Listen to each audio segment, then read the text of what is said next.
Amalma o bismillah malakchuka don kibaru keneka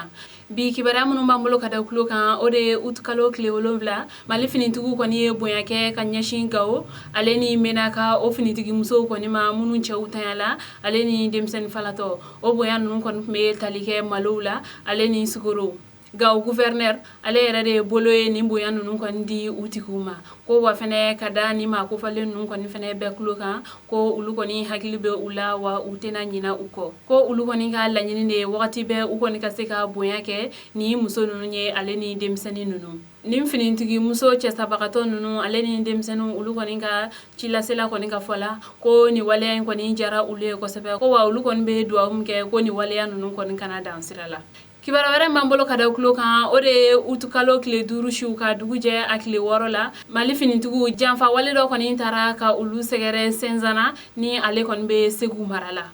ko ni ko koni be soro la mun fe kibara koni ne sira gendarme ma ka fako marfatigi do koni ne be dugu yoro dola o koni ko kele ni finitigi ne yu usenfa ko ubeta o yoro ko fole na kata akko koni laje o koni sababu yala sira la jamar fatigi do koni fene kun dugulendo ku uma kono yenno o koni kele sa ulu koni kisachi kot ke bali koni tugula o ko koni sababu yala gendarme kele koni nintura o ko la fla koni fene jogina ko ni wale jugu tabaga munu koni ku yembe kani baranke tanto ko u koni kumbe kat fima dola ko wado yere kon fene mbala ko ulu kon kumbe motola ko ni wale jugu tabaga nun kon ni finitiku kon ni ngana nyogona ko u kon ni bolla ni ka jigi kungo kono utaka yaro kon maseka do nga kibaram kon mana bo ko fe amboda okluka kibara do kon fene serama ka fako utukalo kile wolonvla bulkesi ni ale kon be mopti marala ko wale jugu tabaga do kon ne fene tara ni ka bugu jugu do kon fili mali finitiku kon ni daga yoro kan nga ayira la ka fako ni ko mo ko ni mato o ko da fe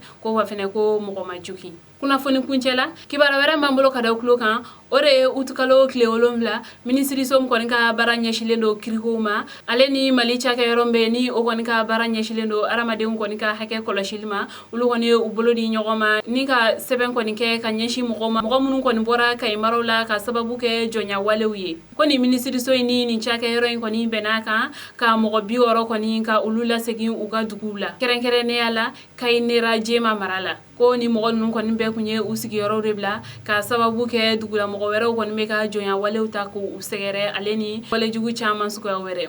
nga ka yire ka fo ko mo dama munun kan keleme ka usigi yoro bla kay marala ni kata mali koni fan werela ko ulu koni beta mo bakele nyogona la ko wa fene ni toro ya kele ne bulu koni fene be kan ko u koni be usigi dawla ko ina fo jon o koni degune boyala ni ma ko fale nun koni ma ko ni uye usigi yoro bla